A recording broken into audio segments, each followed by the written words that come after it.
നിർണായകമായിട്ടുള്ള ഒരു തെരഞ്ഞെടുപ്പിൽ ഇപ്പോൾ ബി.ജെ.പിക്ക് വലിയൊരു വിജയമാണ് നേടാൻ സാധിച്ചിട്ടുള്ളതെന്ന് എടുത്തു പറയേണ്ടി വരും. പ്രതിപക്ഷം ഇന്ത്യ സഖ്യമെന്ന് തന്നെ പറയണം. ഇന്ത്യ സഖ്യത്തിന് കനത്ത ഒരു തിരിച്ചടിയാണ് ഇപ്പോൾ ഉണ്ടായിരിക്കുന്നത്. മറ്റെവിടെയുമല്ല, മഹാരാഷ്ട്രയിലാണ് ഇപ്പോൾ വലിയ തോതിലുള്ള ഒരു തോൽവി ഇപ്പോൾ ഇന്ത്യ സഖ്യം നേരിടേണ്ടി വന്നത് തന്നെ. മഹാരാഷ്ട്ര തദ്ദേശ സ്വയംഭരണ തെരഞ്ഞെടുപ്പിൽ ബി.ജെ.പി ഏറ്റവും വലിയ പാർട്ടിയായി ഉയർന്നിരിക്കുകയാണ്. സഖ്യത്തിന് വൻ വിജയമാണ് ഇപ്പോൾ അവിടെ നേടാൻ സാധിച്ചിരിക്കുന്നത്. മുനിസിപ്പൽ പ്രസിഡന്റുമാരുടെ 117 സ്ഥാനങ്ങൾ ബി.ജെ.പി നേടുകയുണ്ടായി. ശിവസേന 53 സ്ഥാനങ്ങൾ നേടി. എൻ.സി.പി 37, കോൺഗ്രസ് ആണെങ്കിൽ 28, എൻ.സി.പിക്ക് 7, ശിവസേനയ്ക്ക് 9 എന്നുള്ള കണക്കായിരുന്നു. അതായത് ഞായറാഴ്ച നടന്ന തെരഞ്ഞെടുപ്പിൽ ബി.ജെ.പി, ശിവസേന, എൻ.സി.പി എന്നിവരുടെ മഹായുതി സഖ്യം 288 മുനിസിപ്പൽ കൗൺസിലുകളിലേക്കും നഗർ പഞ്ചായത്തുകളിലേക്കും 207 തദ്ദേശ സ്വയംഭരണ സ്ഥാനങ്ങൾ നേടുകയായിരുന്നു. ബി.ജെ.പി, ശിവസേന, എൻ.സി.പി എന്നിവയുടെ അനിയന്ത്രിതമായ മുന്നേറ്റം പ്രതിപക്ഷമായി നിൽക്കുന്ന മഹാവികാസ് അഘാഡിയെ 44 ചുരുക്കുകയാണ് ഉണ്ടായത്.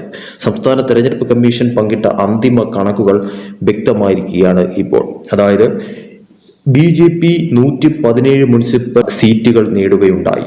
ശിവസേന 53, എൻ.സി.പി 37 എന്നിങ്ങനെയാണ് എൻ.ഡി.എയുടെ ആ ഒരു സീറ്റ് കണക്കെന്ന് പറയുന്നത്.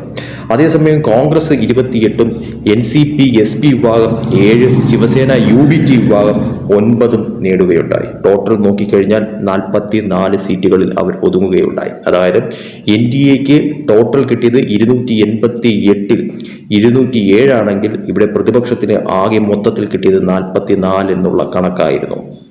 തെരഞ്ഞെടുപ്പ് കമ്മീഷനിൽ രജിസ്റ്റർ ചെയ്ത പാർട്ടികൾക്ക് 4 സീറ്റുകൾ ലഭിച്ചിരുന്നു. മുനിസിപ്പൽ പ്രസിഡന്റുമാരുടെ 28 സീറ്റുകൾ അംഗീകാരമില്ലാതെ രജിസ്റ്റർ ചെയ്ത പാർട്ടികൾക്ക് ലഭിച്ചു. 5 സീറ്റുകൾ സ്വതന്ത്രർ നേടുകയുണ്ടായി. മഹായുതിയുടെ വിജയം സഹായിച്ചതിന് പ്രതിപക്ഷ കോൺഗ്രസ് ശിവസേനയെയും യു.ബി.ടി തെരഞ്ഞെടുപ്പ് കമ്മീഷനെ കുറ്റപ്പെടുത്തുകയുണ്ടായി. ബി.ജെ.പി സഖ്യകക്ഷികൾക്ക് കോൺഗ്രസും ഒരു മുന്നറിയിപ്പും നൽകി. ബി.ജെ.പിയുടെ വിജയം ഏക്നാഥ് ഷിൻഡെയെയും അജിത് പവാറിനെയും ഉണർത്തുന്നതാണ്.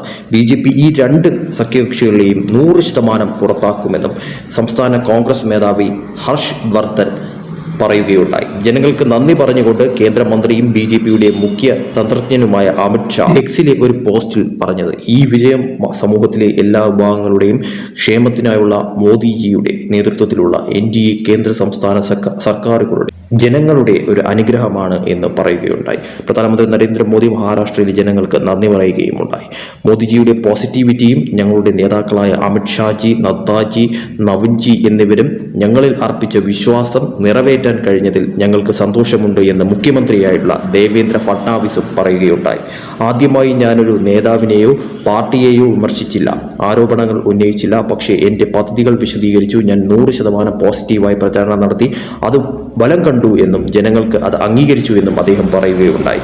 ഏകദേശം ഒരു ദശാബ്ദത്തിന് ശേഷമാണ് ഈ ഒരു സംസ്ഥാനത്തെ 264 മുനിസിപ്പൽ കൗൺസിലുകളിലേക്കും നഗർ പഞ്ചായത്തുകളിലേക്കും വോട്ടെടുപ്പ് ഡിസംബർ 2 നടന്നത്. ഡിസംബർ 20 ഏകദേശം 20-ലധികം മുനിസിപ്പൽ കൗൺസിലുകളിലേക്കും നഗർ പഞ്ചായത്തുകളിലേക്കും തെരഞ്ഞെടുപ്പ് നടന്നു. ഞായറാഴ്ച രാവിലെ 10 മണിക്കാണ് വോട്ടെണ്ണൽ ആരംഭിച്ചത്. മഹാരാഷ്ട്രയിലെ കാർഷിക പ്രതിസന്ധികളുടെ പശ്ചാത്തലത്തിലും സ്ത്രീകളുടെ കർഷകർക്കും സാമ്പത്തിക സഹായം ലഭിക്കാത്തതിനെക്കുറിച്ചുള്ള പരാതികൾക്കുമുള്ള സർക്കാരിൻ്റെ പ്രധാന ക്ഷേമ പദ്ധതിയുടെ ഭാഗികമായ തിരിച്ചടവ് കണക്കിലെടുക്കുമ്പോൾ പ്രതിപക്ഷം ശക്തമായ പോരാട്ടം നടത്തുമെന്ന് പ്രതീക്ഷിച്ചിരുന്നു ആ സമയത്ത്. പക്ഷേ നേരെ മറിച്ചാണ് ഉണ്ടായത്.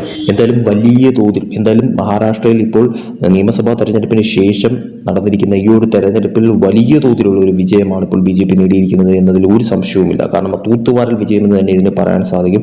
പ്രതിപക്ഷത്തിന് ഒരു തരത്തിലും മുന്നോട്ട് വരാൻ സാധിക്കാത്ത തരത്തിൽ തകർന്ന് തരിപ്പണമാവുന്ന തരത്തിലോട്ട് കാര്യങ്ങൾ മാറി എന്നുള്ളത് ഈ ഒരു തെരഞ്ഞെടുപ്പ് റിസൾട്ടിൽ നിന്നും വ്യക്തമാവുന്ന ഒരു കാര്യം തന്നെ. അതായത് ഇന്ത്യ സഖ്യം തന്നെ എല്ലാ അർത്ഥത്തിലും തരിപ്പണമാവുന്ന തരത്തിലോട്ട് മഹാരാഷ്ട്രയിൽ കാര്യങ്ങൾ മാറിയിരിക്കുന്നു എന്നുള്ളത് ഈ ഒരു മുനിസിപ്പൽ തെരഞ്ഞെടുപ്പിൽ തന്നെ വ്യക്തമായി മനസ്സിലാകുന്ന ഒരു കാര്യം തന്നെയാണ്.